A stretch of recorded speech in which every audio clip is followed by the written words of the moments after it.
अस्सलाम वालेकुम। मैं उम्मीद करता हूँ आप लोग खैरियत से होंगे। आज हम जिस लेक्चर का आगाज़ करने जा रहे हैं आपके सामने है वो लेक्चर नंबर 22 है, पीपीई फाइनेंशियल डेटा एनालिसिस। अगर हम बात करें तो जो ये आपके सामने एक पूरे की पूरी मैंने एक्सेल शीट बनाई हुई है और इस एक्सेल फाइल में इंडस टेक्सटाइल मिल्स लिमिटेड जो कि रियल में एक कंपनी एग्जिस्ट करती है और स्टॉक मार्केट में लिस्टेड भी है, पब्लिक लिमिटेड कंपनी है। इसका फिस्कल ईयर 2020 से लेकर डेटा फिस्कल ईयर 2024 तक का डेटा यहाँ पे अवेलेबल है आपके सामने, जिसमें हमारे सामने आप देख रहे हैं ये पूरी की पूरी उनकी इनकम स्टेटमेंट है। अगर मैं इसकी बैलेंस शीट की बात करूं तो ये आपके सामने बैलेंस शीट आ रही है, और अगर मैं इसकी बात करूं कैश फ्लो स्टेटमेंट की तो ये आपके सामने कैश फ्लो स्टेटमेंट आ रही है। अब ये वो चीज़ें हैं जो आप लोगों ने पढ़ी हुई हैं अपने किसी ना किसी एरिया में, FAR 1 में पढ़ी हुई हैं, FAR 2 में पढ़ी हुई हैं, I2A में पढ़ी हुई हैं। और अगर मैं उनके केपीआईज की बात करूं, financial ratios and KPI stands for की परफॉर्मेंस इंडिकेटर्स की बात करूं तो ये हमारे सामने डेटा आ रहा है सारे का सारा उनका, जो कि फिस्कल ईयर 2020 से फिस्कल ईयर 2024 में है। और अगर मैं उसके सेगमेंट एनालिसिस की उनके बात करूं तो ये वो सेगमेंट्स हैं जिनमें वो अपना पैसा इन्वेस्ट कर रहे हैं, जिसमें वो काम कर रहे हैं, जिसमें उनके पास yarn, fabric, home textile, garments, apparel और उनके रेवेन्यू मॉडल आ रहा है कि किस किस जगह पे उनका रेवेन्यू जनरेट करते हैं, किस किस एरिया में। अब और ये उनका आ रहा है ऑपरेशनल केपीआईज। अब ये वो चीज़ें हैं जो आपको किसी भी कंपनी का फाइनेंशियल एनालिसिस करने में मदद देंगी। ये उनकी 5 इयर्स की समरी है जो आपके सामने है। ये आपके पोर्टल पे भी मैंने इसको अपलोड कर दिया और आपको ग्रुप में भी भेज दूंगा आज इंशाल्लाह। और अब देखो होता क्या है आपके सामने, as a student of chartered accountancy, as a student of finance, आपके सामने ये डेटा अवेलेबल है। अब इस डेटा से हमने एक बिजनेस कंसल्टेंट के तौर पे, एक फाइनेंशियल एक्सपर्ट के तौर पे क्या ढूंढना है, हमने यहाँ पे मैंने फाइनेंशियल फोरेंसिक नहीं करनी है, ये बात याद रखिएगा। यहाँ पे हम फाइनेंशियल फोरेंसिक नहीं सीखेंगे। फाइनेंशियल फोरेंसिक आपको तब तक आती है जब आप BFD क्वालिफाई कर लेते हो CFAP में, और जब आप एडवांस फाइनेंशियल रिपोर्टिंग क्वालिफाई कर लेते हो। जब आप इन दोनों को क्वालिफाई कर लोगे उसके बाद आपको फाइनेंशियल फोरेंसिक अच्छे से आ सकती है। अभी के लिए जो FAR 1 है, FAR 2 है, I2 है, वो आपको फाइनेंशियल फोरेंसिक नहीं सिखाते, वो आपको फाइनेंशियल एनालिसिस सिखाते हैं। नंबर 2, जो आप लोगों ने बिजनेस पढ़ा, इकोनॉमिक्स पढ़ी, BIA पढ़ा, जिसको MFA पुराना था, अगर आप में से किसी ने MFA क्वालिफाई किया हुआ तो वो भी सेम चीज़ है। अगर आप ये पढ़ लेते हैं तो वो इन 6-7 सब्जेक्ट्स जो मैंने नाम लिए, इन सब्जेक्ट्स के पढ़ने के बाद आप यहाँ पे आके इसका फाइनेंशियल एनालिसिस कर सकते हैं। इसकी फाइनेंशियल फोरेंसिक मैं फिर अर्ज कर रहा हूँ वो नहीं है। तो इस लेक्चर में अगर आप में से कोई एक्सपर्ट मेरा लेक्चर ले रहा है और वो फाइनेंशियल फोरेंसिक के माइंडसेट से ले रहा है तो वो उसमें नहीं मिलेगी। फिर उसके बाद इसमें चार्ट्स भी गिवन है, जो चार्ट्स बनाए गए, जैसे ये 5 ईयर समरी में ये चार्ट बने हुए हैं, तो इनका डेटा वो चार्ट्स में रखा हुआ था मैंने ये। अब ये क्या बताते हैं, इसको हमने कैसे परफॉर्म करना है और इसको बनाना कैसे है। अगर आई कैप आपको एग्जाम में कहता है कि इसको बना कर दें खुद से, तो इस गूगल मीट में, जो अभी गूगल मीट आएगी, मैं आपको इसको फिजिकली बनाना सिखाऊंगा। लाइव सेशन में मैं आपको बनाना सिखाऊंगा, जिसमें मैं एक एक आप लोगों को प्रॉम्प्ट इंजीनियरिंग सिखाऊंगा और हम प्रॉपर एक कंपनी का ओरिजिनल डेटा, जैसे ये आपके सामने है, ये कंपनी का ओरिजिनल डेटा है, हम कंपनी के ओरिजिनल डेटा को एक्सट्रैक्ट करेंगे। ओरिजिनल डेटा को एक्सट्रैक्ट करने के बाद हम वहां पे पुट कर देंगे। अगर मैं बात करूं तो पहला इंडिकेटर, की परफॉर्मेंस इंडिकेटर की बात करूं तो जैसे ये चार्ट आप लोगों के सामने है, 2022 में वो सेल्स रेवेन्यू दिखा रहा है। It is showing, it's depicting the revenue trend, PKR millions में है, यानी कि यहाँ पे जितनी भी दी गई हैं वैल्यूज दी गई हैं वो मिलियंस में है।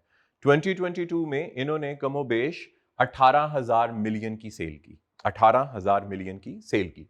2021 में इनकी सेल बढ़ के तकरीबन कमोबेश 22,000 मिलियन पे चली गई। 2022 पे इनकी 2022 में सॉरी हाँ 2020, 2021, 2022 में इनकी सेल तकरीबन 27,000 मिलियन पे चली गई, और फिर 2024 में इनकी सेल तकरीबन आप कह लें 38 या 39,000 मिलियन पे चली गई। अब सबसे पहले ये ग्राफ हमें बताता क्या है, एज अ फाइनेंस स्टूडेंट सबसे पहले इस ग्राफ को देखते हुए आपके दिमाग में दो चीजें आनी चाहिए। नंबर 1, इसकी प्रोडक्ट ओरिएंटेशन क्या है। प्रोडक्ट ओरिएंटेशन का मतलब ये किस मार्केट को प्रोडक्ट हिट करती है। ये प्रोडक्ट जो बना रहे हैं ये टेक्सटाइल है, क्योंकि इंडस टेक्सटाइल लिमिटेड का हम एनालिसिस कर रहे हैं। अब जो टेक्सटाइल इंडस्ट्री है उसकी जो ऑडियंस होती है, उसकी जो टारगेट ऑडियंस होती है, टारगेट मार्केट होती है, वो क्या होती है, वो मैस होती है। उसमें छोटे से छोटे बच्चे से लेकर बड़े से बड़े बूढ़े इंसान तक, यानी कि अगर मैं उसके डेमोग्राफ देखूं तो मैं उसका एज ब्रैकेट देखूं तो इस एज ब्रैकेट में वो तमाम लोग फॉल करेंगे जो कपड़े पहनते हैं। अब आपको पता है कि कपड़े पहनने की कोई एज नहीं है, जो टोडलर से लेकर, ठीक है, एंड तक, जो सीनियर सिटीजन है वहां तक के लोगों को कपड़े चाहिए। तो इसका मतलब क्या हुआ? फर्स्ट इंडिकेटर हमें ये कहता है पॉपुलेशन ट्रेंड, कि अगर पाकिस्तान में पॉपुलेशन इंक्रीज हो रही है तो पॉपुलेशन इंक्रीज होने से इनकी टेक्सटाइल की रेवेन्यू डिमांड इंक्रीज हो रही है। नंबर 2, इनका रेवेन्यू इंक्रीज हुआ तो क्वालिटेटिव डेटा यहां पे आएगा, इसका मतलब इनकी गुडविल अच्छी है। पहला मैंने कौन सा डेटा बताया? मैंने क्वांटिटेटिव डेटा बताया कि पॉपुलेशन ट्रेंड इंक्रीज हो रहा है। पहले मैं इसमें पॉपुलेशन ट्रेंड भी बनाने लगा था लेकिन वो काफी ज्यादा मुझे टाइम लग रहा था, टाइम टेकिंग, ठीक है, तो इस वजह से मैंने कहा चलो ये मैं बोल दूंगा क्लास में। तो ये जरा बात को समझ लेते हैं। ये जो ट्रेंड्स हैं, ये ट्रेंड्स आपको बताएंगे, और ये ट्रेंड कहां से लिए गए? ये ट्रेंड बनाए गए इनकी इनकम स्टेटमेंट में से। जो इनकम स्टेटमेंट आपको नजर आ रही है यहां पे, मैं दोबारा से आपको इनकम स्टेटमेंट दिखा रहा हूं। इसी इनकम स्टेटमेंट के जैसा ये 18,000 million, 21,000 million, 27,000 million, 33,000 million and 39,200 million, इसी रेवेन्यू की बेस के ऊपर वो ट्रेंड बनाया गया, वो बार ग्राफ बनाया गया, यहां से उसको वहां पे लिंक करके बनाया गया। वो कैसे बनाया जाता है एमएस ऑफिस में आप लोगों ने सीख लिया होगा, वो सिखाना मेरा मकसद नहीं है। मेरा मकसद है कि सिंपल आपको मैं केपीआई सिखा सकूं। अब यहां पे एक चीज जो हमने माइंड में रखनी है, हमने इस ग्राफ को देखते हुए सबसे पहले क्वालिटेटिव डेटा को एक्सट्रैक्ट आउट करना है, सॉरी क्वांटिटेटिव डेटा को एक्सट्रैक्ट आउट करना है, number of population. Number second पे हमने ये देखना है जो कि क्वालिटेटिव डेटा में फॉल करेगा, इनकी गुडविल, इसकी गुडविल। इसका मतलब क्या हुआ? अगर तो पॉपुलेशन बढ़ रही है और इनकी गुडविल भी बढ़ रही है तो पॉपुलेशन, कस्टमर लॉयल्टी बढ़ रही है, क्योंकि कस्टमर जब तक लॉयल्टी नहीं बढ़ेगी कोई भी रेवेन्यू इंक्रीज नहीं होता। तीसरी चीज जो यहां पे आएगी, जो अगेन क्वालिटेटिव और क्वांटिटेटिव का मिक्सचर होगी, वो है इन्फ्लेशन। तो यहां पे ये देखना होगा क्या इन्फ्लेशन बढ़ रही है? इन्फ्लेशन बढ़ने से भी रेवेन्यू इंक्रीज करता है, यानी कि as a student of CA आपके दिमाग में सबसे पहले ये चीज आ जानी चाहिए कि ये जो आपके सामने डेटा नजर आ, इसमें कौन कौन से इंडिकेटर्स हो सकते हैं, कौन कौन से पैरामीटर्स हो सकते हैं। नंबर 1 जो हमने देखा पॉपुलेशन ट्रेंड, जो कि इकोनॉमिक इंडिकेटर है। नंबर 2 हमने क्या देखा? नंबर 2 इनकी कस्टमर लॉयल्टी, जो कि इको का, सॉरी, इको इन्वायरमेंट, इसको क्या कहते हैं, मेरे माइंड से स्किप हो रहा है, हाँ, इकोसिस्टम, जो कि इकोसिस्टम का इंडिकेटर है, माजरत। और 3 हमने क्या देखा? इन्फ्लेशनरी ट्रेंड, कि यहां पे इन्फ्लेशन कितनी हो रही है, क्योंकि जब इन्फ्लेशन होगी तब भी प्राइस इंक्रीज होगी तो रेवेन्यू भी इंक्रीज होगा। नंबर 4, अब यहां पे हमने एक चीज को देखना है कि नंबर 4, पाकिस्तान में पॉलिटिकल स्टेबिलिटी कितनी है, क्योंकि पॉलिटिकल स्टेबिलिटी डायरेक्टली हिट करती है, डायरेक्टली इंपैक्ट क्रिएट करती है कस्टमर की परचेजिंग पावर पे, कस्टमर के थॉट प्रोसेस पे, कस्टमर के बाइंग पैटर्न के ऊपर। Number 5, investors confidence. मैंने 5 अभी तक इंडिकेटर बताए, जिसमें से 2 इंडिकेटर क्वांटिटेटिव है और 3 इंडिकेटर क्वालिटेटिव है। कस्टमर कॉन्फिडेंस क्वालिटेटिव इंडिकेटर है, परचेजिंग पावर क्वांटिटेटिव इंडिकेटर है, पॉलिटिकल स्टेबिलिटी क्वालिटेटिव इंडिकेटर है। उसके बाद ये सब डेटा की बात हो रही है जो कल वाले लिंक के साथ लिंक कर रहा हूं। उसके बाद इन्फ्लेशन क्वालिटेटिव और क्वांटिटेटिव का मिक्सचर होता है ये, ठीक है, इसे हाइब्रिड इंडिकेटर कह लो आप। और उसके बाद फर्स्ट नंबर पे कस्टमर लॉयल्टी है, और फिर उसके बाद हम क्या कह रहे थे, इसका पॉपुलेशन ट्रेंड, जो कि पहले नंबर पे मैंने फॉल करवाया। इनके 6 इंडिकेटर्स हम लोगों ने भी डिस्कस किए। अब ये 6 इंडिकेटर्स जो आपके सामने है, वैसे 10 इंडिकेटर भी हो सकते हैं। इसके साथ साथ हम ये भी कह सकते हैं कि बैंक की मॉनेटरी पॉलिसी क्या थी, इसके साथ साथ हम ये भी कह सकते हैं कि पाकिस्तान की फिस्कल पॉलिसी क्या थी। यानी कि जितना भी आप लोगों ने इसको अंडरस्टैंड किया अपने सीए में आज तक, कैफ को क्वालिफाई कर लेने के अंदर जितने भी सब्जेक्ट्स आपने पढ़े, उन सब्जेक्ट्स की प्रैक्टिकल एप्लीकेशन यहाँ पे हम लगा सकते हैं। और ये ट्रेंड को जब हम इसका जब हम ब्रेक डाउन करेंगे तो हमें पता चलता जाएगा कि कौन कौन से इंडिकेटर किस किस तरह परफॉर्म कर रहे हैं। तो देखिए 2020 में हमें देखना पड़ेगा कि इसका पॉपुलेशन डेटा क्या कह रहा है, अभी पाकिस्तान का करंट पॉपुलेशन डेटा क्या कह रहा है, जो कि 2020 से 2024 तक का डेटा हमें निकालना पड़ेगा। ठीक है, हम चैट जीपीटी कर सकते हैं, गूगल कर सकते हैं, क्लॉड कर सकते हैं, डीपसीक कर सकते हैं, और हम नोटबुक एलएम इसमें यूज नहीं करेंगे। नंबर 2, हमें यह देखना पड़ेगा 2020 से 2024 तक इन्फ्लेशन क्या हुई। ये सारी चीजें मैंने आपको एक्सट्रैक्ट आउट करना सिखाई हुई हैं। नंबर 3 हमें देखना पड़ेगा 2020 से 2024 तक का इनका गुडविल का कस्टमर लॉयल्टी का डेटा क्या कहता है। आप प्रॉम्प्ट देंगे, जो मैंने आपको प्रॉम्प्ट देना सिखाया हुआ है, प्रॉम्प्ट इंजीनियरिंग मैंने आपको बताई हुई है। इस कंपनी का नाम लिख के प्रॉपर आपको उसका डेटा निकाल के दे देगा, ठीक है। नंबर 4 हमने क्या करना है, पॉलिटिकल स्टेबिलिटी। नंबर 5 हमने क्या करना है, इन्फ्लेशन को आप देख सकते हो, तो मैंने पहले भी बता दिया। मॉनेटरी पॉलिसी, फिस्कल पॉलिसी, कम पाकिस्तान में इन्वेस्टर कॉन्फिडेंस क्या था 2020 से 2024 तक। आप ये तमाम डेटा निकालेंगे, उसको नोट डाउन करेंगे एक स्टोरी की तरह या बुलेट शेप में, और मुझे कहां पे, व्हाट्सएप ग्रुप में सेंड करेंगे। क्योंकि हमने ये देखना है कि जो ये कंपनी क्लेम कर रही है क्या वाकई में ये इंडिकेटर्स के अकॉर्डिंग है या कंपनी फेक आउट कर रही है। दो चीजें हो सकती हैं, जो मैंने आपको इंडिकेटर्स बताए, जितने भी, इस लेक्चर को पॉज करें, रिवाइंड करें, वो इंडिकेटर्स नोट डाउन करें, प्रॉम्प्ट इंजीनियर करें और शुरू हो जाए इसको एक्सट्रैक्ट आउट करना। सेम यहां पे अगर देखते हैं, मैं इसको जूम करता हूं आपके लिए। अब यहां पे दो ट्रेंड लाइंस हैं हमारे पास दो ट्रेंड लाइन है, रेड वाली और ब्लू वाली। रेड वाली जो ट्रेंड लाइन है एबिटा की है। मैंने आपको एबिटा कैलकुलेट करना, एबिटा की परफॉर्मेंस कैलकुलेट करना और उसकी यूटिलाइजेशन मैंने सिखा दी हुई है। फिर उसके बाद हमारे सामने नेट प्रॉफिट आफ्टर टैक्स की है। अगर गौर से देखा जाए तो यहां पे गैप कम है, जैसे जैसे हम आगे बढ़ते हैं गैप बढ़ता जाता है, बढ़ता जाता है, बढ़ता जाता है। ये सिर्फ ये ट्रेंड लाइन मुझे क्या बता रही है, अगर आप फिजिकली मेरे सामने बैठे होते तो मैं जरूर एक एक स्टूडेंट को पॉइंट आउट करके पूछता कि ये जो ट्रेंड लाइन का गैप है, यहां पे गैप कम है और यहां पे गैप ज्यादा हो रहा है, ये एक्चुअली बता क्या रहा है। ये हमें बता रहा है कि देखो एबिटा तो बढ़ रहा है, हायर रेट से एबिटा इंक्रीज हो रहा है, नो डाउट कि नेट प्रॉफिट भी इंक्रीज हो रहा है, लेकिन एबिटा ज्यादा इंक्रीज हो रहा है। एबिटा के और नेट प्रॉफिट के दरमियान में ये जो गैप है, ये नॉन ऑपरेटिंग कॉस्ट है। इसका मतलब ये ट्रेंड हमें डायरेक्टली इंडिकेट कर रहा है कि नॉन ऑपरेटिंग कॉस्ट बढ़ गई है।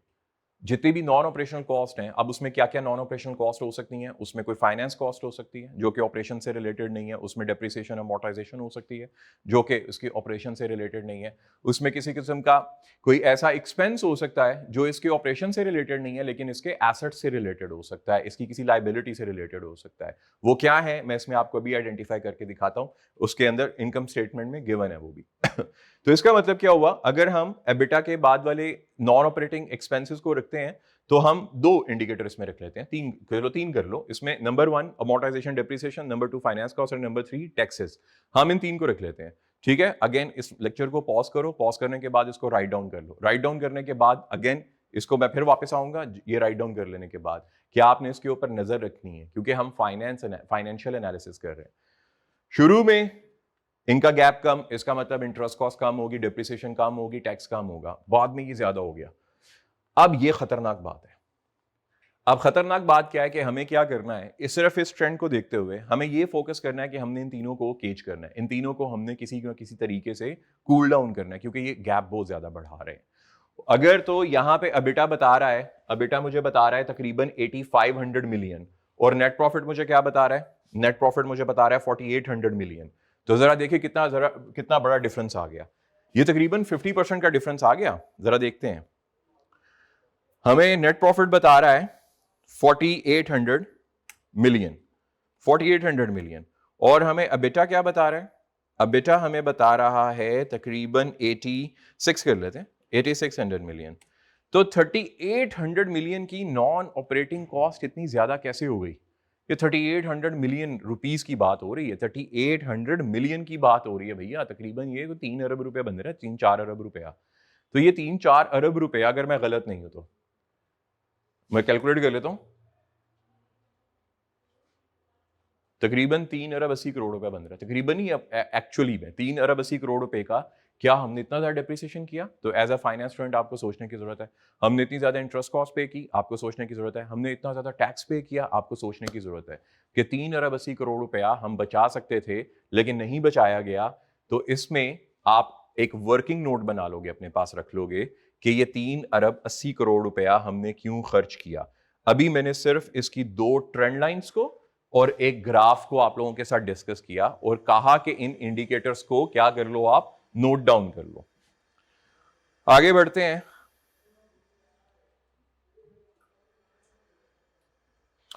ये जो आपके सामने रेशोज हैं जितनी भी, ये हम लोगों ने पहले ही कैलकुलेट कर ली हुई हैं, और टोटल रेवेन्यू 39,200 यानी कि 39 अरब रुपए का है। नेट प्रॉफिट हमारे पास तकरीबन आ रहा है कह लें कि 4 अरब 50 करोड़ का आ रहा है। और टोटल एसेट इनके पास तकरीबन 50 बिलियन रुपीस के हैं, 49 अरब और 540 करोड़ के हैं। और इसके बाद एक्सपोर्ट शेयर मतलब इनका जो टोटल रेवेन्यू है 39,200 में से 62% एक्सपोर्ट कर रहे हैं और बाकी जो 48% बच रहा है वो ये लोकल डिमांड को फुलफिल कर रहे हैं। इसका मतलब क्या है कि इनका एक्सपोर्ट हब ज्यादा स्ट्रांग है, इनके जो क्लाइंट्स हैं, इनके जो कस्टमर्स हैं आउट ऑफ कंट्री वो ज्यादा सॉलिड हैं, वो ज्यादा लॉयल हैं as compare to local clients. अब इसको देखते हुए हमारे इंडिकेटर चेंज होंगे, जो मैंने पहले ग्राफ में बताए थे, इसको देखते हुए अब हमें यहाँ पे इंटरनेशनल इंडिकेटर्स को लेके आना पड़ेगा। लेकिन क्वेश्चन आएगा कि सर हम किन कंट्रीज का वो डेटा इकट्ठा करें इसको फुलफिल करने के लिए, इसके वर्किंग पेपर बनाने के लिए, वर्किंग नोट्स बनाने के लिए। तो हम जाएंगे इसके सेगमेंट की तरफ कि हमारा जो ये सेगमेंट एनालिसिस है, ये सेगमेंट एनालिसिस बताता है ये किस किस जगह पे एक्सपोर्ट कर रहे हैं। तो जरा देखिए, सेगमेंट एनालिसिस में हमारे सामने रेवेन्यू एक्सपोर्ट है, ठीक है, एक्सपोर्ट रेवेन्यू बता रहा है, उसका ब्रेकडाउन बता रहा है। यूएसए और कनाडा, हम वो तमाम इंडिकेटर्स यूएसए और कनाडा पे अप्लाई करेंगे। यूरोपीय यूनियन, हम यूरोपीय यूनियन में जितनी कंट्रीज आती हैं सिर्फ एक प्रॉम्प्ट इंजीनियरिंग करके इस यूरोपीय यूनियन का डेटा वहां से निकालेंगे, दैट्स इट। ईयू कंट्रीज का, UK and rest of Europe और Asia Pacific and others. Domestic revenue को फिलहाल हम करेंगे क्योंकि 48% डिपेंड कर रहा है, मार्केट शेयर इसका 48% है लोकल में, मार्केट शेयर नहीं सॉरी टोटल रेवेन्यू का 48% ये लोकल में सेल कर रहा है, बाकी ये सब एक्सपोर्ट कर रहा है। इन 5 को हम बनाएंगे बेस और प्रॉम्प्ट लिखेंगे और इनका डेटा निकालेंगे और इनका डेटा डिस्कस करेंगे, किसके साथ? अपने एग्जामिनर के साथ। किसके साथ? मेरे साथ। किसके साथ? अपने पीयर्स के साथ। कोई भी कंपनी का अगर आपने डेटा निकालना है तो ये पूरा आपका कैफ मैंने सम अप कर दिया, पूरा जो आप पीआरसी में पढ़ते हो कैफ में पढ़ते हो, ठीक है। मैंने अभी बीएफडी और एडवांस फाइनेंशियल रिपोर्टिंग वाला डेटा इसमें इंक्लूड नहीं किया क्योंकि उसमें फिर एडवांस टैक्सेशन भी आता है और एडवांस टैक्सेशन के साथ वहां पे एडवांस बिजनेस थ्योरीज भी आती हैं, तो वो मैंने अभी इसके अंदर अप्लाई नहीं किए। और जब वो अप्लाई करेंगे तो थोड़े से इंडिकेटर और चेंज हो जाएंगे, ठीक है। इसमें 3-4 और इंडिकेटर्स आते हैं, लैगिंग इंडिकेटर आता है एक, और एक फ्यूचरिस्टिक इंडिकेटर होता है, उसको क्या कहते हैं मुझे उसका माइंड से भी नाम स्किप हो गया, वो भी उसमें फॉल करेगा। तो अभी उसको हम नहीं छेड़ेंगे, एग्जामिनर भी उसको आपको नहीं छेड़ने देगा। तो ये चीजों का वो जो इंडिकेटर मैंने ग्राफ को देखते हुए बताया, आपने इन रीजन्स के इंडिकेटर को अप्लाई करके इनका डेटा निकाल लेना है। तो वापस अपनी सेगमेंट समरी पे चलते हैं। हमारे पास अर्निंग पर शेयर 9.11 रुपीज आई। अच्छा सर, इसका करंट मार्केट वैल्यू क्या है इसके शेयर की?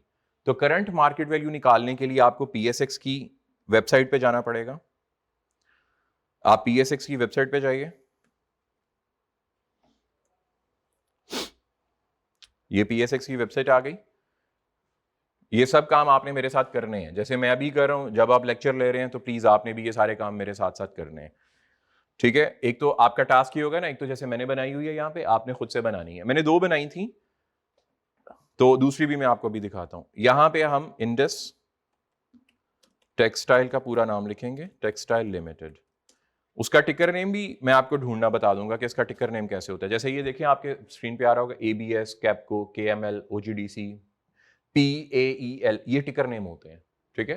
तो यहां पे मैंने किया, ये थोड़ा टाइम ले रहा है क्योंकि ये रियल टाइम डेटा आ रहा होता है। आई थिंक आज ऑन होगी ये, हाँ ऑन है आज इसका हो रहा है। तो लेट्स सी, ये उसके बारे में बताता है। वैसे इसका टिकर नेम क्या है मैं वो भी देख लेते हैं। हम चैट जीपीटी कर सकते हैं, या इस वैसे ही लिख लें यहाँ पे, इंडस टेक्सटाइल लिमिटेड टिकर नेम। तो IDYM ये इसका टिकर नेम है, IDYM ये इसका टिकर नेम है। आप इस पे क्लिक करेंगे तो ये डायरेक्ट आपको इंफॉर्मेशन दे देगा। अब जरा देखते हैं कि इसके शेयर की मार्केट वैल्यू क्या है आज के करंट सिनेरियो में। तो ये आज के करंट जो इसका बेयरर लिखा हुआ है, हाँ करंट ब्रेकर है, सॉरी करंट ब्रेकर है, यानी कि अपर कैप और लोअर कैप। तो जो इसका लोअर कैप है वो 85.46 है और जो अपर कैप है वो 104.45 है। मेरा ख्याल है ये कैप ही होगा इसका, यानी कि इस रेंज में ये घूम सकता है आज। आप यूं कर लो, इसकी एवरेज निकाल लो। तो एवरेज अभी इस टाइम वॉल्यूम है, आस्किंग वॉल्यूम 200 शेयर किसी को चाहिए, और कोई बेचना चाह रहा है 200 शेयर, कोई खरीदना भी चाह रहा है, जिसने बिड की है वो कहता है मुझे 95.10 रुपीज में बेच दो एक शेयर, तो 200 से मल्टीप्लाई कर लो। और जो बेच रहा है वो कहता है नहीं जी मैंने 97 रुपीज में बेचना है एक शेयर। ठीक है, तो ये इस टाइम मार्केट में बिड चल रही है इनकी। इसको हम और इन्वेस्टिफाई, एक वेबसाइट भी है और उनकी ऐप है, आप अपने आईफोन में भी कर सकते हो, एंड्रॉयड में भी कर सकते हो, इन्वेस्टिफाई। वहां पे किसी भी कंपनी की सारी रेशियोज आ जाती हैं, किसी भी कंपनी का सारा डेटा आ जाता है, आपको खुद से कैलकुलेट करने की जरूरत ही नहीं पड़ती है। तो फिलहाल हम ये कह सकते हैं कि इस टाइम तकरीबन 96 रुपीज का इसका शेयर है। तो क्या आप 96 रुपीज पे करेंगे किस चीज के लिए? 9.1111 के लिए। अगर आपने अर्निंग पर शेयर है, ये डिविडेंड पर शेयर नहीं है, मैं फिर कह रहा हूं ये अर्निंग पर शेयर है, यानी कि इसकी अगर परसेंटेज कैलकुलेट कर लो तो कितने टाइम्स ये बनेगा? 95 डिवाइडेड बाय 9.11, तो ये तकरीबन 10 टाइम्स आप ज्यादा पे कर रहे हो, 10.5 टाइम्स आप ज्यादा पे कर रहे हो। अगर तो सूटेबल है तो कर लो, ठीक है। इसके पास टोटल जो एम्प्लॉइज हैं वो तकरीबन 6900, 7000 एम्प्लॉइज इनके पास काम कर रहे हैं। ओके जी, कंसोलिडेटेड समरी उनके पास आ जाती है, ये उनके रेवेन्यूज हैं जो कि CAGR का मतलब होता है कंपाउंडेड एनुअल ग्रोथ रेट। ये आपको BIA में निकालना सिखाया गया होगा, नहीं तो आपको BFD में निकालना सिखा दिया जाएगा कि CAGR क्या होता है। अब इसमें देखा जाए तो इसका एनालिसिस हमें ये बता रहा है कि हमने रेवेन्यू 18,000 से लेकर करना शुरू किया और 39,000 पे आए। अगर मैं सिर्फ 2024 और 2020 का कंपैरिजन करूं तो कुछ इस तरह बनेगा। आपने सिंपल इस समरी में जाना है, मैं आपको वो भी दिखा देता हूं, इसके फॉर्मूलाज भी। आप यहां से इनकम स्टेटमेंट में जाइए, ये इनकम स्टेटमेंट है आपके सामने, ठीक है। यहां पे आप एक बना लीजिए, क्या कहते हैं उसको, खैर मैं व्यू से इसकी ना वो ओपन कर देता हूं, ग्रिड। ये ग्रिड लाइन मैंने ओपन कर दी। आप इधर आइए, इसको मर्ज कीजिए और यहां पे ग्रोथ परसेंटेज बना लीजिए, ठीक है। यहां पे हमारे सामने 2021, 2022, 2023 और 2024 का आ जाएगा, ये जो आपके सामने ये मूव कर रहे हैं। अब होगा क्या, 2020 का तो मैं कैलकुलेट नहीं कर सकता क्योंकि मैंने बेस ही 2020 को बनाना है कि 2020 के मुकाबले में चलो मैं यहां पे ना ईयर दे देता हूं, ऐसा करते हैं, इसको यहां से ऊपर शिफ्ट कर लेते हैं। ये हमने ऊपर शिफ्ट कर लिया, यहां पे 2021 इसको ऑनवर्ड ले जाते हैं। अब चूंकि मैं 2020 का ग्रोथ रेट नहीं बना सकता, मेरे पास 19 नहीं है, लेकिन 21 का बना सकता हूं। सिंपल आपने इक्वल साइन लगाना है, इक्वल साइन में 21 न्यूमरेटर में आएगा, डिवाइडेड बाय 2020 का डेटा डिनोमिनेटर में आएगा, -1 कर देंगे, -1 परसेंटेज निकालने के लिए, तो 17 आ गया। 17 को यहीं से हम इसको एक्सट्रैक्ट आउट करेंगे राइट साइड पे, सो राइट है, हाँ राइट साइड पे लेके जाएंगे। इसका जो ड्रॉप डाउन मेन्यू है ये देखें ना, यहाँ पे मैंने क्लिक किया, ये जो प्लस का साइन बना होगा ऐसे क्लिक किया और इसको 24 तक ले जाओ, तो ये आपको कैलकुलेट कर देगा। इस सब की कैलकुलेशन में क्या होगा कि 2020 का 21 का रखा हमने 2022 के लिए जो बेस आई वो 2021 की आई, जिसे आप लोग चेन इंडिसेस पढ़ते हो ना, BEI में या पता नहीं क्या है, QAB में, सॉरी, क्वांटिटेटिव मेथड में, क्वांटिटेटिव एनालिसिस एंड आगे पता नहीं बी से क्या बनता है, अगर आप उसमें पढ़ते हो तो चेन इंडिसेस होता है, जिससे हम ये कैलकुलेट करते हैं कि क्या कैलकुलेट करते हैं, इन्फ्लेशन कितनी हुई। तो बिल्कुल उसी तरह हम क्या करते हैं, पिछले वाले को बेस बनाते जाते हैं, तो इसमें भी मैंने पीछे वाले को बेस बनाते जा रहा हूं। तो यहां पे ये बता रहा है, अगर मैं इसको यहां से परसेंटेज में कन्वर्ट कर देता हूं तो ये बता रहा है, जरा देखिएगा यहां पे,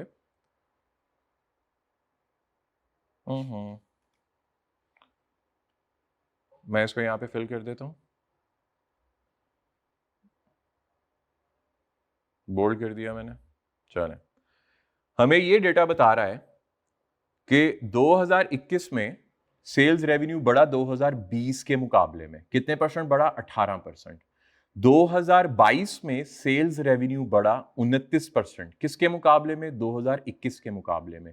2023 में सेल्स रेवेन्यू बढ़ा 21%, किसके मुकाबले में? 2022 के मुकाबले में। और 2024 में हमारा सेल्स रेवेन्यू इंक्रीज हुआ किसके मुकाबले में? 2023 के मुकाबले में। क्योंकि ये मैंने एब्सोल्यूट कमांड दी है, तो इसमें जो डिनोमिनेटर है वो करंट ईयर आएगा और जो डिनोमिनेटर होगा वो प्रीवियस ईयर आएगा। 2024 के लिए 2023। अगर आप 2024 और 2021 का कंपैरिजन करना चाहते हो तो फिर इसको जरा डिफरेंट, 2020 का, तो फिर जरा इसको डिफरेंट करना पड़ेगा आपको। फिर आप लोगों को इसको डिफरेंट करना पड़ेगा। फिर सिंपल क्या करना पड़ेगा, इक्वल साइन, न्यूमरेटर में आपको 2022 रखना पड़ेगा और डिनोमिनेटर में आपको 2020 रखना पड़ेगा, -1। ओहो सॉरी, मुझसे कहीं पे गलती हो गई है। दोबारा से इक्वल साइन पुट करें, न्यूमरेटर में आप रखेंगे 2022 को, डिनोमिनेटर में रखेंगे 2021 को और -1 कर देंगे, तो ये 51% आएगा। फिर इसी तरह अब अगर मैं इसके साथ फिर मुझे वो साइन डालने पड़ेंगे, देख लेते हैं। फिर अगेन 2023 डिवाइडेड बाय, मुझे ना वो इसको एब्सोल्यूट बनाने के लिए ना डॉलर साइन लगाने पड़ते हैं, तो ये 82% आ गया एज कंपेयर टू 2020। फिर दोबारा से 39 डिवाइडेड बाय 20 -1, तो भैया 113%। वाओ, अगर हम यहाँ पे परसेंटेज ग्रोथ रखें और यहाँ पे हम ईयर 2020 को बेस बना लें तो भाई इनकी परफॉर्मेंस तो एट पार गई, लेवल कर दिया इन लोगों ने। इसका मतलब क्या हुआ, यहाँ पे हम क्लियरली ये देख सकते हैं कि इन लोगों की जो सेल्स ग्रोथ है वो 2020 की बेस के अकॉर्डिंग 113% हो गई है, डबल हो गई यार, 1.13x बढ़ गई। इसको आप ऐसे भी कंसिडर कर सकते, ऐसे लिखा जा सकता है 1.13x, ऐसे लिखा जा सकता है, परसेंटेज निकाल देते हैं, ये ऐसे इसको लिखा जा सकता है कि इतना ज्यादा ये बढ़ गया। बात समझ रहे हैं, एज कंपेयर टू 2020। और अगर आप चेन इंडिसेस की तरह चलते हो तो वही जो मैंने आपको बताया था वैसे हो सकता है। अब आते हैं इनके सेल्स, एक्सपोर्ट और लोकल सेल भी उसी परसेंटेज से बढ़ रही होगी, ठीक है, अज्यूम कर लेते हैं, टाइम वेस्ट करने की इतनी जरूरत नहीं है क्योंकि हमारा तो मेन काम नेट सेल से था, वो हमने कैलकुलेट कर लिया। कॉस्ट ऑफ गुड सोल्ड, अब कॉस्ट ऑफ गुड सोल्ड को भी सेम हम ऐसे ही करेंगे, सेम हम कॉस्ट ऑफ गुड सोल्ड, ये 13,250 वाली कॉस्ट ऑफ गुड सोल्ड है, तो यहां पे भी सेम हम ऐसे ही करेंगे। यहां पे मैंने ये सेल्स रेवेन्यू किया, सेल्स रेवेन्यू, और अब हम करने जा रहे हैं cost of goods sold, cost of goods sold. तो आप भी मेरे साथ ऐसे करते जाएंगे। अब मैं क्या करने लगा हूं, equal sign, cost of goods sold मैंने पकड़ा, 2020 को मैं ऊपर नहीं रख सकता क्योंकि मुझे कैलकुलेट ही 2021 का करना पड़ेगा, मेरे पास बेस नहीं है, डिवाइडेड बाय 2021 -1 कर दिया, एंटर कर दिया, तो ये तकरीबन 16% पे आ गया। अब अगर मैं इसको वैसे ही इसके साथ ड्रॉप डाउन कर लेता हूँ या ड्रॉप राइट कर लेता हूँ इसी के साथ, इसी मेन्यू के साथ, तो ये क्या करेगा, ये उन तमाम को ऑटोफिल कर देगा, उनमें ये फॉर्मूला पुट कर देगा। और अगर हमने 2020 को बेस बनाया तो फिर मुझे इंडिविजुअली करना पड़ेगा 2022 डिवाइडेड बाय 2021 20 -1, तो ये डायरेक्ट परसेंटेज में आता जाएगा। इसको यहाँ से हम परसेंटेज में कन्वर्ट कर सकते हैं, ये डायरेक्ट परसेंटेज में आता जाएगा। फिर इसी तरह यहाँ पे 2023 डिवाइडेड बाय 2020 -1, तो ये डायरेक्टली परसेंटेज में 80% आ गया एज कंपेयर टू 2020 जो हमने बेस रखा हुआ है। अगेन 2024 डिवाइडेड बाय 2020 -1, मैं इसको एब्सोल्यूट भी कर सकता हूँ, उसके लिए मुझे वही मैं अब सर्च कर रहा हूँ, डॉलर साइन लगाने पड़ेंगे, वो आप लोगों ने सीखा होगा अपने MS ऑफिस में, तो वहाँ से आप कर सकते हैं इसको, ठीक है। मैं इसको बिल्कुल वैसे सिखाने की कोशिश कर रहा हूँ जैसे मैं किसी लेमैन को सिखा रहा हूँ। वो उससे भी सकता है एब्सोल्यूट, इसका मैंने बना लूँ एड्रेस और इसको ड्रॉप राइट करके इसको किया जा सकता है, ठीक है। आप जरा बात को समझते हैं, हमारे इंडिकेटर्स हमें क्या बताने लगे हैं, अगेन जरा बात को समझते हैं, जरा इसका कंपैरिजन देखें। ग्रोथ रेट 18% है, कॉस्ट ऑफ गुड्स सोल्ड 17% बढ़ा। हम वापस अपने एनालिसिस पे आ गए इसको कैलकुलेट करने के बाद, ठीक है। ग्रोथ रेट 18% है, कॉस्ट ऑफ गुड्स सोल्ड 17% बढ़ा, 1% का डिफरेंस, 1% का डिफरेंस। इसका मतलब 2021-22 ये बताता है जो हमारी इन्फ्लेशन थी वो तकरीबन स्टेबल थी, क्योंकि अगर इन्फ्लेशन ज्यादा होती तो इनका गैप कम हो सकता था, लेकिन ग्रोथ के अकॉर्डिंग क्योंकि ये सेम रेट से ग्रो कर रहे हैं, तकरीबन सेम रेट से ग्रो कर रहे हैं।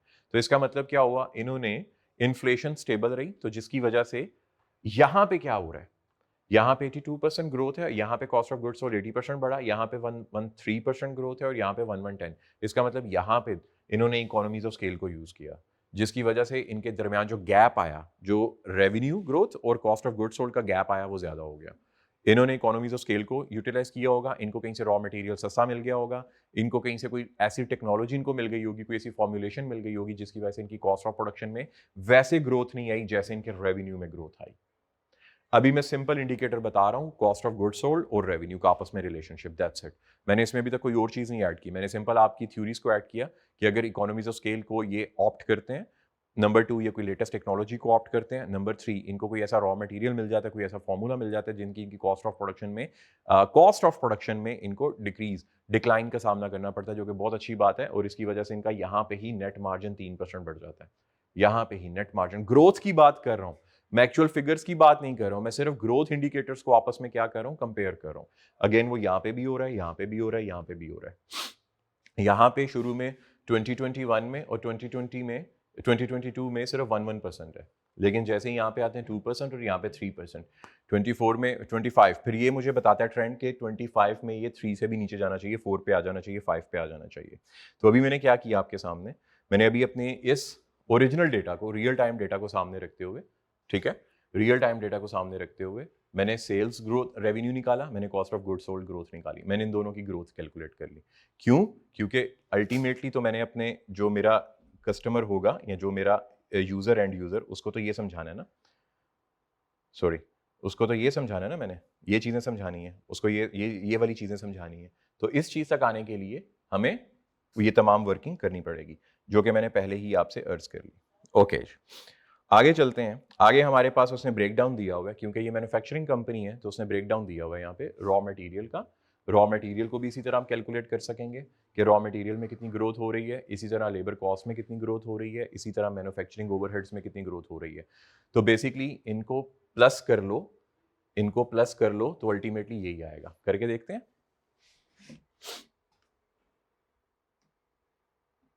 सिंपल, आपने इन तीनों को 1 2 3 ये 3 सेल्स को आपने सिंपल सेलेक्ट करना है, तो यहां पे आपके पास आ जाएगा 13,249, 13,249। ये कहीं पे राउंड ऑफ एरर है, ठीक है, तो जिसकी वजह से ये 250 है, तो ये 249 बता रहा है, और कुछ नहीं है, राउंड ऑफ एरर और कुछ नहीं है। इसका मतलब क्या हुआ कि ये जो ब्रेकडाउन है, इन्हीं ब्रेकडाउन को जब सम किया हम लोगों ने, मैन्युफैक्चरिंग ओवरहेड लेबर, हाँ, इन्हीं ब्रेकडाउन को जब हमने सम किया तो ये कॉस्ट आ जाएगी हमारे पास। इस कॉस्ट की रेलेवेंस नहीं है, ये कॉस्ट सिर्फ हमें ब्रेकडाउन दिया गया ताकि हम क्या कर सकें, इस कॉस्ट को पहुंच सकें कि कितना कितना रॉ मटेरियल में एनालिसिस के दौरान कितना रॉ मटेरियल में पैसा लगा, कितना लेबर कॉस्ट में पैसा लगा, कितना मैन्युफैक्चरिंग ओवरहेड्स में पैसा लगा। हम इसी तरह ग्रोथ कैलकुलेट कर सकते हैं इनकी, जैसा मैंने परसेंटेज बताई 2020 को रख के या 2021 को रख के, जिसके ऊपर आप एनालिसिस करना चाहते हो, और इसी तरह आप उसी फॉर्मूला को लगा के इनकी ग्रोथ निकाल लोगे। ठीक है,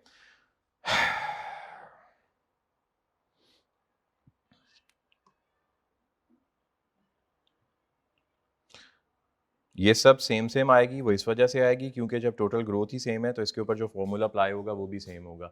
यानी कि कह लें रॉ मटेरियल भी 2020 के मुकाबले में 2021 में 17% बढ़ा एंड सो फोर्थ। ये मैंने करना शुरू कर दिया 50% एंड ये सेम फॉर्मूला रहेगा इसके ऊपर और सेम ग्रोथ रेट आ जाएगा 2021, 2022, 2023, 2024 raw material, labour, manufacturing overhead. इसी तरह हम जीपी भी निकाल सकते हैं और जीपी यहाँ पे निकाल दिया हुआ है, ये जीपी निकाल दिया। अब जीपी का जो रेट निकाला मैंने उनके उसके साथ ही निकाला था, लाइक रेवेन्यूज के साथ।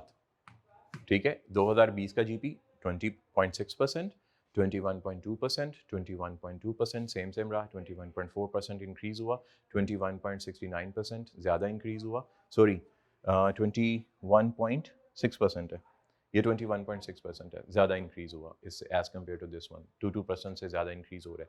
उसकी वजह क्या है? उसकी सिंपल सी वजह ये है कि हमने इकोनॉमीज ऑफ स्केल यूज़ किए होंगे। यहाँ पे मेरे पास notes through the accounts available नहीं है, नहीं तो वो भी देख के मैं आपको एनालाइज करके बता सकता था। और अब हमने देखना ये है, जो मैंने 8 इंडिकेटर या 6 इंडिकेटर पहले बताए थे, और वो इंडिकेटर किस चीज़ के बारे में थे कि हम जब वो ग्राफ को आपस में कूल डाउन कर रहे थे, सॉरी मैयर कर रहे थे, कंपैरिजन कर रहे थे, तो उसमें जो मैंने इंडिकेटर बताए, क्या वो तमाम इंडिकेटर इनकी तरफ इशारा करते हैं।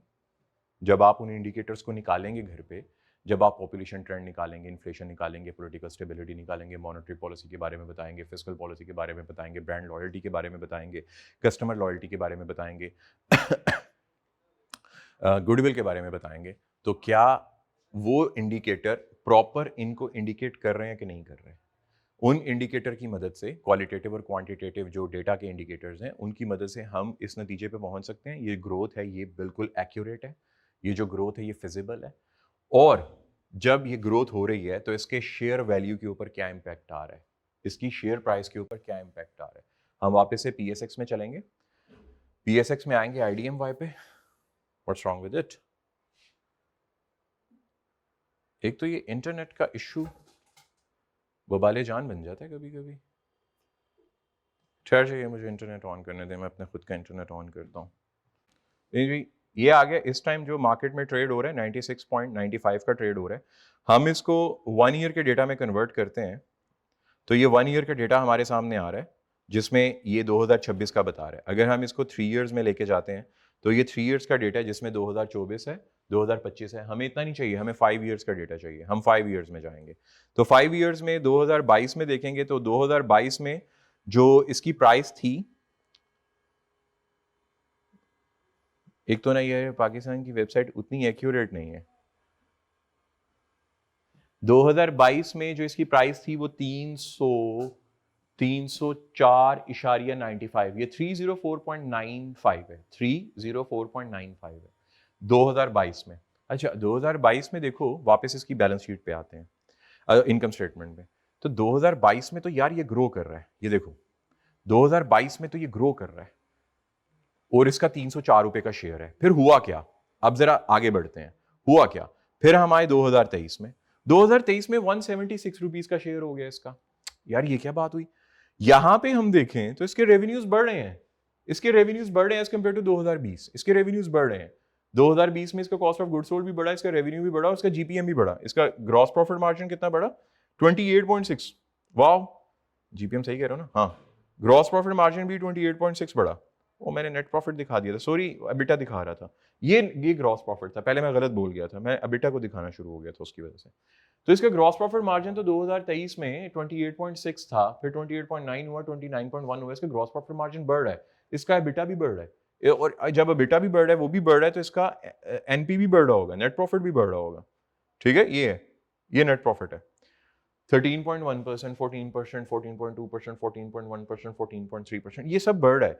जब ये सब बढ़ रहा है तो इसका मतलब क्या हुआ, इसका शेयर प्राइस क्यों ड्रॉप कर रहा है? क्या इसका कोई रिलेशन बन सकता है आपस में? 2024 में ये आ गया, फिर 2024 तक ही रहे तो 2024 में ये 127 का था, आज ये फिर ड्रॉप करके ये आया हुआ है 99, यानी कि 96 99 की रेंज में ये चल रहा है।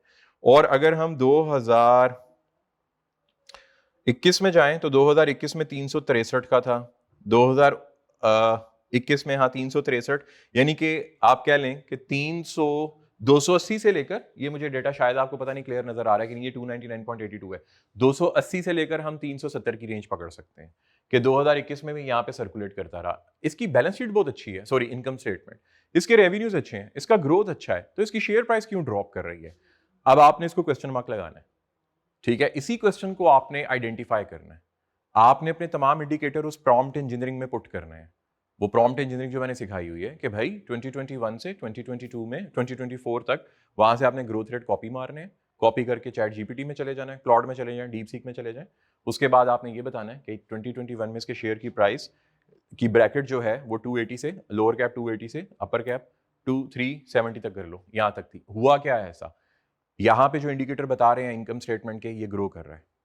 ठीक है, क्या इसके ऊपर पॉपुलेशन ट्रेंड ने एडवर्स इंपैक्ट क्रिएट किया? क्या इस पे कोई पॉलिटिकल इंस्टेबिलिटी आई? क्या इसमें पूरे का पूरा मार्केट इंस्टेबिलिटी, इकोसिस्टम डिस्टर्ब हुआ? ऐसा क्या हुआ? एक बात याद रखिएगा, इसका जो मेजर क्लाइंट है ना 62% वो एक्सपोर्ट कंट्रीज हैं, वो एक्सपोर्टिंग कंट्रीज हैं, दूसरी कंट्रीज हैं। क्या यूक्रेन रशिया की वॉर का इसके ऊपर इंपैक्ट आएगा? क्या ईरान और अमेरिका की वॉर का, जो पहले हुई थी, अभी वाली नहीं, जो पहले हुई थी, उसका इंपैक्ट आएगा? क्या इसके ऊपर पाकिस्तान की और इंडिया की वॉर का इंपैक्ट आएगा? ये आप लोगों ने चेक करना है क्योंकि ये सोशियो इकोनॉमिक और जियो पोलिटिकल इंडिकेटर्स हैं। These are the socio economic and geo political indicators. अब ये आप लोगों ने इसके ऊपर टेस्ट करना है। कैसे टेस्ट करेंगे? मैंने अभी 2 नाम लिए, इसको प्रॉम्प्ट इंजीनियरिंग में डालेंगे और अपना डेटा मेरे साथ गूगल मीट पे शेयर करेंगे। हर इंडिविजुअल स्टूडेंट शेयर करेगा, ठीक है? तो इसका मतलब क्या हुआ?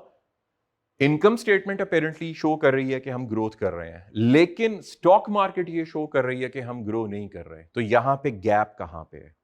ये गैप आपने मुझे खुद ढूंढ के बताना है। वो तमाम इंडिकेटर्स जो भी मैंने आपसे डिस्कस किए, उनकी प्रेजेंस में आपने ये मुझे ये बताना है, ठीक है? आगे बढ़ते हैं जी।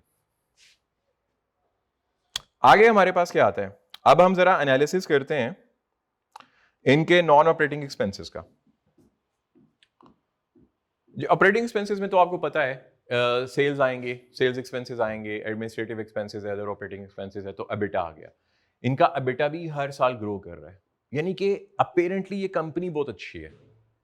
जो इसकी इनकम स्टेटमेंट अगर सच है तो अपेरेंटली ये कंपनी बहुत अच्छी है, क्योंकि इसकी हर इंडिकेटर हमें बता रहा है कि हम ग्रोथ साइड पे जा रहे हैं। जो सोशियो इकोनॉमिक इंडिकेटर और जियोपॉलिटिकल इंडिकेटर और क्वालिटेटिव और क्वांटिटेटिव मैंने बताया, आपने वो सर्च करके फाइनल वर्डिक्ट मुझे वहां से ढूंढ के देना है। बिलो द लाइन का मतलब क्या है? अब नॉन ऑपरेटिंग एक्सपेंसेस आ रहे हैं, इसमें 3 नॉन ऑपरेटिंग एक्सपेंसेस हैं। Number 1 finance cost. Finance cost non operating expense होता है according to cash flow statement.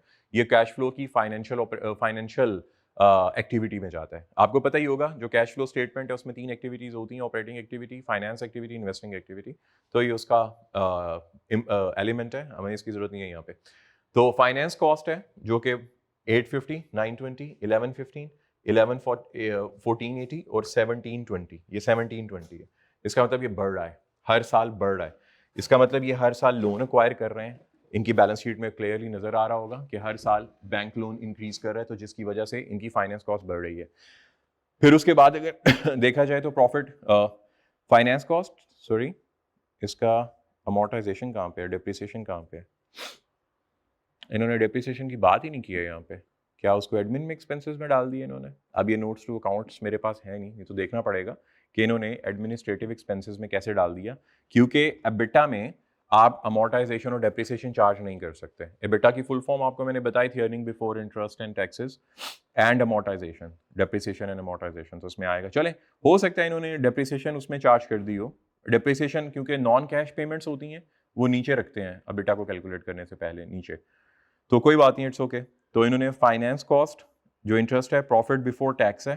Profit before tax तो ऑब्वियसली वो तो कैलकुलेट होगा उसके ऊपर, इनकम टैक्स कैलकुलेट होगा। प्रॉफिट बिफोर टैक्स आ गया, इनकम टैक्स हुआ, अब इनका प्रॉफिट मार्जिन आ गया। प्रॉफिट मार्जिन 13.1% से बढ़ना शुरू हुआ, शुरू 14.3% आ गया। अभी हमने यहाँ पे इसके 3 ब्रेक डाउन करने हैं। अगर हम इसको ऑडिट करेंगे एज अ फाइनेंस स्टूडेंट की तरह या फाइनेंशियल फॉरेंसिक करेंगे, तो हमने देखने होंगे कि इसके जो सेलिंग एक्सपेंसेस हैं जो हर साल बढ़ रहे हैं, कितना पैसा ये मार्केटिंग पे लगा रहे हैं, कितना पैसा ये सेल्स कैरेज आउटवर्ड पे लगा रहे हैं, कितना पैसा ये प्रमोशंस पे लगा रहे हैं, कितना पैसा ये फ्री सैम्पलिंग पे लगा रहे हैं। इस सब को हमें देखना पड़ेगा। कितना पैसा ये ब्रांड एम्बेसडर्स को दे रहे हैं, ठीक है, ये सोशल मीडिया मार्केटिंग, इसका सबका ब्रेक डाउन होगा वहाँ पे, तो उसको देखना पड़ेगा।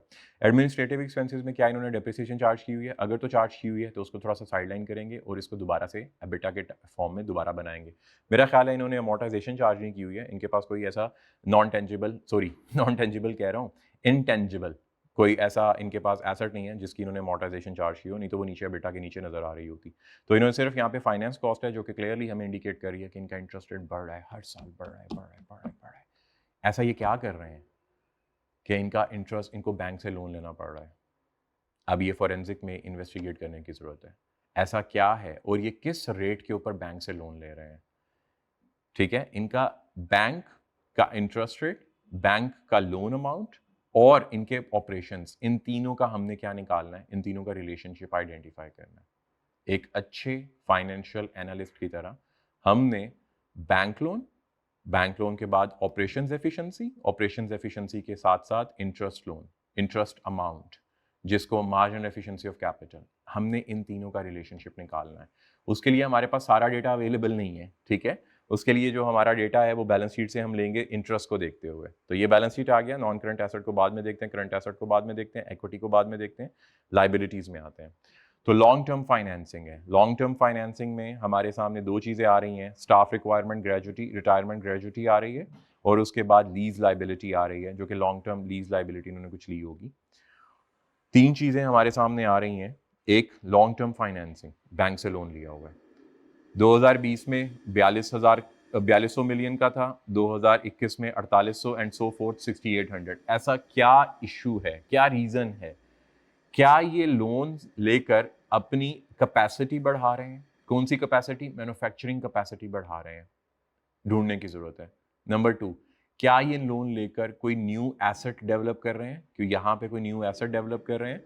जैसे स्टोर स्पेयर्स देखा जाए तो देखें, इन्होंने अपने टूल्स बढ़ाए हैं और स्टॉक एंड ट्रेड इन्वेंट्री इनकी काफ़ी बढ़ गई है, जिससे मैं खुश नहीं हूँ। स्टॉक एंड ट्रेड इन्वेंट्री इतनी नहीं बढ़नी चाहिए। ठीक है, अब देखना पड़ेगा कि इनका प्रोडक्शन मैथडोलॉजी क्या है। क्या ये लीन प्रोडक्शन पे बिजनेस करते हैं? ये जस्ट इन टाइम इन्वेंट्री पे बिजनेस करते हैं? ये और यार एकदम मेरे माइंड से स्किप हो गया, 3-4 किस्म की होती हैं, स्किप हो गया। तो ये देखना पड़ेगा ये किस, इनका प्रोडक्शन मैथडोलॉजी क्या है, और उसके अकॉर्डिंग हमें ये आइडेंटिफाई करना पड़ेगा कि ये जो हमारे पास क्लोजिंग इन्वेंटरी आ रही है, जो स्पेशली स्टॉक इन ट्रेड है, इसमें रॉ मटेरियल भी होगा, इसमें वर्किंग प्रोग्रेस इन्वेंट्री भी होगी और इसमें फिनिश गुड्स भी होंगे।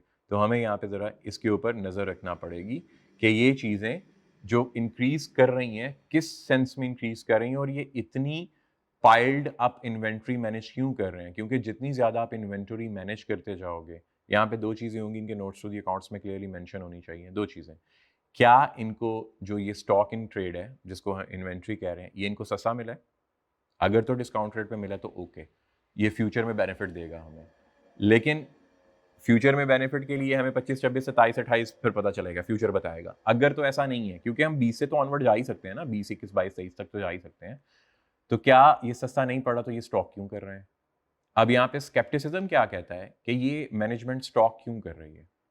क्या ये लोन जो बैंक से लोन ले रहे हैं सिर्फ अपने रेवेन्यूज इंक्रीज दिखाने के लिए? ये ऐसा तो नहीं कर रहे कि ये क्योंकि देखो, इनका नेट प्रॉफिट बढ़ रहा है, इनका ग्रॉस प्रॉफिट भी बढ़ रहा है, इनका एबिटा भी बढ़ रहा है, ये बात क्लियर हो गई यहाँ पे। तो इसका मतलब यहाँ पे ये जो स्टॉक मेंटेन कर रहे हैं उसको यूटिलाइज भी कर रहे हैं। लेकिन आपने ये देखना इनका ट्रेड साइकिल क्या है, इनका इन्वेंट्री साइकिल क्या है, अब आपने ये कैलकुलेट करना है, ताकि आपको पता चले ये कितनी इन्वेंट्री फाइफो के थ्रू या वेटेड एवरेज के थ्रू कितनी इन्वेंट्री ये अपने पास स्टॉक में रख रहे हैं और कितनी ये आगे प्रोसेस में डाल रहे हैं। इसको देखने की जरूरत होगी। ये फॉरेंसिक में आएगा, ये आपके सिलेबस का हिस्सा नहीं होगा, ये फाइनेंशियल फॉरेंसिक में आएगा।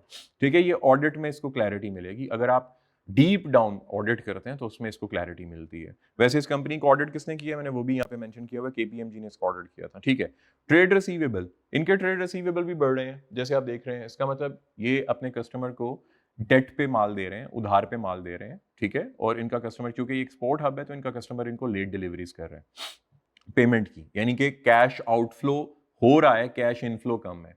अब देखना ये जो कैश आउटफ्लो और कैश इनफ्लो है ये मैचेबल है या नहीं है, इनका कैश इनफ्लो और कैश आउटफ्लो साइकिल कैसा है। ठीक है, वो हमें कौन बताएगा, वो हमें कैश फ्लो स्टेटमेंट बताएगा। तो क्या कैश फ्लो स्टेटमेंट का एनालिसिस पीपी में या आपके सिलेबस में है? तो फिलहाल नहीं है। ठीक है, मोच करो, कैश फ्लो स्टेटमेंट आपने आई थिंक FAR 1 में पढ़ी होगी, तो जितना एनालिसिस वहाँ पे पढ़ा, जो भी टीचर ने पढ़ाया वो उतना काफ़ी है। इसको डिटेल में मैं नहीं पढ़ाऊंगा क्योंकि ये आपके सिलेबस का हिस्सा नहीं है। सिलेबस का हिस्सा सिर्फ बैलेंस शीट और इनकम स्टेटमेंट और वो इंडिकेटर से जो मैंने आपको सिखाए, और वो किसकी मदद से थे? वो वही उसी लेक्चर की मदद से थे जो हम लोगों ने बनाने की कोशिश करी। Let me take you there and show you. ये वाली जो एक्टिविटी मैंने आप लोगों के लिए डिज़ाइन की थी, ये एक्चुअली में हमने डेटा को, जो आपका सब्जेक्ट है DSR, मैंने एक्चुअली में उसको यूटिलाइज करके दिया। अच्छा, अभी मैंने फिर आपसे अर्ज कर रहा हूँ, मैं फॉरेंसिक में नहीं जा रहा हूँ, मैं टीम बिल्डिंग में नहीं जा रहा हूँ, सिर्फ अभी मैंने फाइनेंशियल एनालिसिस किया है। लेकिन अगर आप इसके स्किल 4 में जाते हैं, स्किल 3 में जाते हैं, स्किल 5 में जाते हैं, तो वहाँ पे वो तमाम चीज़ें जो आप पूरा एक DSR में पढ़ रहे हो ना, ये वहाँ पे यहाँ पे सारी आपको मिल जाएंगी। उसको प्रैक्टिकली यहाँ पे अप्लाई कर लो आप। ये सारे का सारा एक्टिविटी वो है। अगर आप DSR पढ़ रहे हो या पढ़ चुके हो और आप अगर इस एक्टिविटी को परफॉर्म कर लेते हो, तो वो ये उसकी फाइनल एप्लीकेशन है और ये पूछी जाएगी। मैं आगे आने वाले वक्तों में इनको पूरा करवाऊंगा इंशाल्लाह, तो घबराना नहीं है। ये जितने इंडिकेटर मैंने वहां पे बताने की कोशिश की, वो सब यहाँ पे भी गिवन है, सब यहाँ पे भी गिवन है। ये एक्टिविटी मैंने आप लोगों से शेयर कर ली हुई है, आप लोगों के उसमें व्हाट्सएप ग्रुप में आ चुकी हुई है। तो आगे बढ़ते हैं, वापस अपने इस पे आते हैं। तो अब हम थोड़ा सा यहाँ से स्केप्टिकल हुए कि ये इतनी ज़्यादा इन्वेंटरी क्यों बना रहे हैं। ये इतने ज़्यादा टूल्स अपने पास मैनेज क्यों कर रहे हैं, इसका हमें जवाब जानने की ज़रूरत है। एडवांस डिपॉजिट्स एंड रीपेमेंट्स ये हमारे करंट एसेट्स हैं, इनको भी देखना पड़ेगा लेकिन ज़रूरी नहीं है। कैश इन हैंड और कैश एट बैंक, ठीक है, बैंक में हमारे डिपॉजिट ज़्यादा पड़े हुए हैं, 3 अरब 20 करोड़ रुपए के तो डिपॉजिट्स पड़े हुए हैं बैंक में। अब यहाँ पे ना ज़रा थोड़ा सा एक स्केप्टिसिज्म होता है। मैं आपको फाइनेंस एनालिसिस के तौर पे बता रहा हूँ, फाइनेंशियल एक्सपर्ट मैं नहीं हूँ, फाइनेंशियल एक्सपर्ट वैसे बता रहा हूँ, ठीक है, आप फाइनेंशियल एक्सपर्ट हैं तो वैसे बता रहा हूँ। जब एक कंपनी इतना ज्यादा बल्क मनी, ठीक है, ये लिक्विड कैश है, बैंक में रखती है तो उससे आती है अदर इनकम, क्योंकि बैंक इंटरेस्ट पे करता है। क्या इस 3200 मिलियन के ऊपर, यानी कि 3 अरब 20 करोड़ के ऊपर जो इन्होंने बैंक में रखा, अदर इनकम में कोई चीज शो करवा रहे हैं हमें? क्या अदर इनकम है इनके पास? तो जरा देखो, यहां पे फाइनेंस कॉस्ट है इंटरेस्ट, जो कि क्या है, माइनस हो रही है। इनके पास अदर इनकम का कोई हेड नहीं है। इनकम टैक्स एक्सपेंस है, प्रॉफिट बिफोर टैक्स है, फाइनेंस कॉस्ट है, एबिटा मार्जिन है, एबिटा ऑपरेटिंग है। इनके पास अदर इनकम का कोई भी हेड नहीं है। होना क्या चाहिए था, एबिटा के नीचे अदर इनकम आनी चाहिए थी। और अदर इनकम क्या आती, ये जो बैलेंस शीट में है 3200, 3 अरब 20 करोड़ रुपए आपने बैंक में डिपॉजिट किया है। तो यहां पे एक पॉइंट रेज होता है कि अगर आप 3 अरब 20 करोड़ 3 अरब 20 करोड़ बैंक में रखते हैं, कैश इन हैंड इनके पास 72 करोड़ रुपया पड़ा हुआ है, 72 करोड़ इनके पास कैश इन हैंड है, 3 अरब 20 करोड़ रुपया इनके पास बैंक में इन्होंने डंप किया हुआ है, बैंक में रखते हैं। और अगर आप एक saving account, simple saving account में रखते हैं, तो आपको 10.5% उसके ऊपर क्या मिलता है, उसके ऊपर इंटरेस्ट मिलता है। 10.5% उसके ऊपर इंटरेस्ट मिलता है। अगर मैं आपको इसको फुल फ्लेज निकाल के दे दूं तो कुछ ऐसे है, 3200, ठीक है, 3200 123 123 इनटू, इसको मैं 9.5 करूंगा, सारे के सारे टैक्सेस वगैरह काट के, बल्कि 0.85 आ जाएगा, इसमें से टैक्सेस वगैरह सारा माइनस कर दिया, 0.85। आप एक साल का ये कमा रहे हो, आप एक महीने का ये कमा रहे हो 2 करोड़ 26 लाख 66 हजार, नहीं नहीं, मैंने सही किया ना यार, एक तो तकरीबन यही बनता था, सही है यार, सही बनता था, मैंने इसको गलत कर दिया। स्टूडेंट है ना, अकेला बंदा बैठा हो तो कंफ्यूज हो ही जाता है।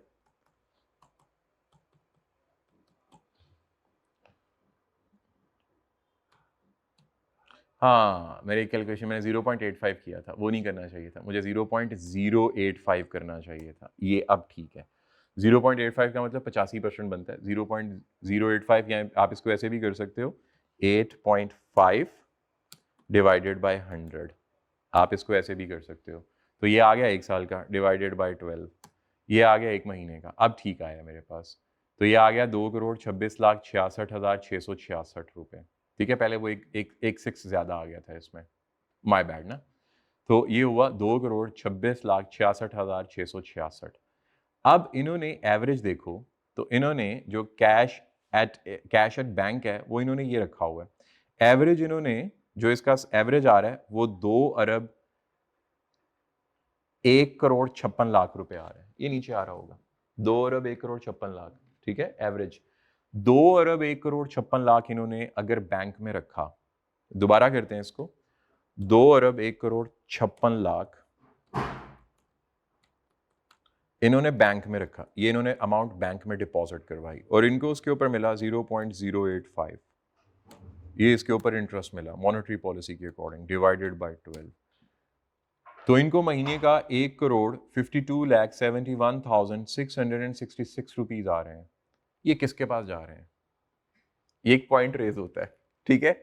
अच्छा, मैंने बड़े सीए से पूछा इसके बारे में ना, तो खैर कोई खातिर ख्वाह वैसे आंसर नहीं मिला। इन्वेस्टिगेट कीजिएगा कि जो पैसा आप बैंक में डंप कर रहे हो वो जा कहाँ रहा है, क्या ये करंट अकाउंट में है?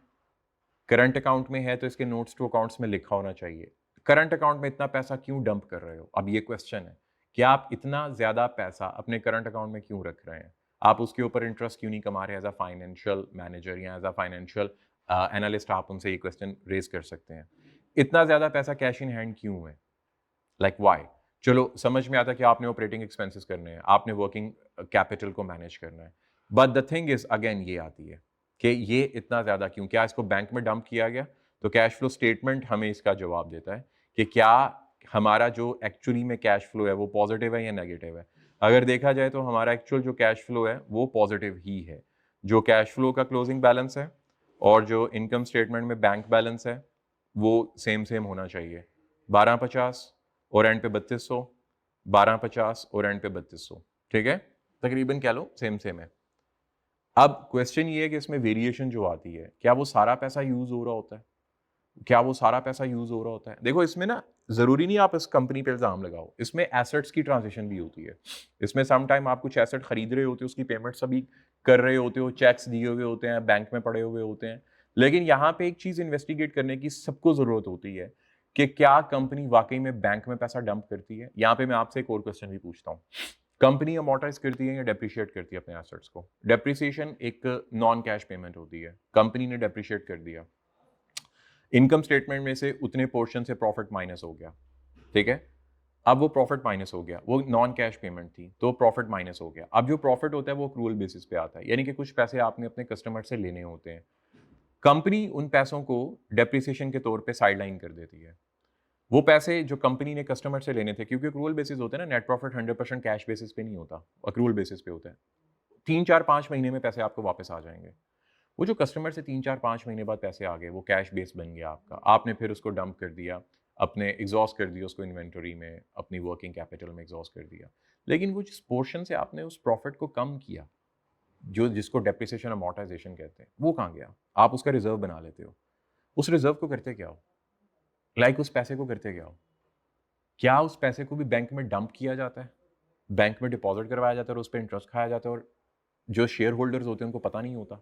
सोचिएगा, आप भी सोचिएगा एज अ स्टूडेंट, ठीक है। मैं नहीं कह रहा कंपनियां करती हैं भाई, कोई गालियां ना निकालिएगा मुझे, मैं नहीं कह रहा कंपनियां करती हैं, मैं सिर्फ एक कह रहा हूं, क्या जो जनरल रिजर्व में पैसा होता है, क्या उसको किसी बैंक के करंट अकाउंट में फेंका जाता है या उसको किसी fix deposit sorry saving account में फेंक दिया जाता है, डंप कर दिया जाता है, ताकि वहां से इंटरेस्ट आए? तो आज के इस लेक्चर में मैंने आपको मोटी मोटी जो चीज़ें बताने की कोशिश की जो आपके सिलेबस के रेडियस में है, जिसमें आप अपना डीएसआर और अपना बीआई और अपना एफएआर 1 2 अप्लाई कर सकते हैं। वैसे एफएआर 1 और 2 तो बेसिकली वो आईएएस हैं, अकाउंटिंग स्टैंडर्ड्स हैं, उनका इससे कोई ताल्लुक नहीं होता, लेकिन बहरहाल तो उसको माइंड में रखते हुए जितने मैंने इंडिकेटर्स आपको बताए, बार बार मेरा लेक्चर स्टॉप करना है, रिवाइंड करना है, उन इंडिकेटर्स को निकालना है, सर्च करना है, जैसे प्रॉम्प्ट इंजीनियरिंग मैंने आपको सिखाई हुई है, फिर वापस इस पे आना है।